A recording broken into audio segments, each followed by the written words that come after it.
Hello everyone, এই দেখো আমি জল নিয়ে বেরিয়ে পড়েছি। আর আকাশ খুব মেঘলা বলে জল ছাতা হাতে করে নিয়ে আমি এখন যাচ্ছি হচ্ছে মাঠের দিকে।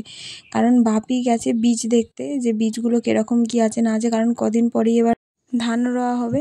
আর আমি দেখাচ্ছিলাম যে এইগুলো বর্ষার জন্যে আমাদের এই মাঠগুলোর কি অবস্থা, কি বলবো, একদম কাদা কাদা হয়ে গেছে। আর এই যে সামনে যেটা আছে এটা হচ্ছে আমাদের এখানের খেলার মাঠ, ফুটবল খেলার মাঠ। তো এখানে খেলাধুলা হয়, এখন বর্ষার জন্য একটু ফাঁকা ফাঁকা আছে।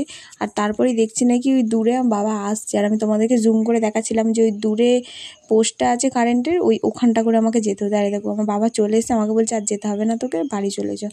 এই যে বাড়ি এসেছি, তারপরে আমি ভিডিও করছিলাম বলে আমার ঠাম্মা দাদু বলছে কী করছিস, ওদের দুজনকে একটু দেখিয়ে দিলাম। তারপরে আমি বাইরে এসে বাবাকে বলছিলাম যে আমড়াগুলো এবার পাড়তে হবে।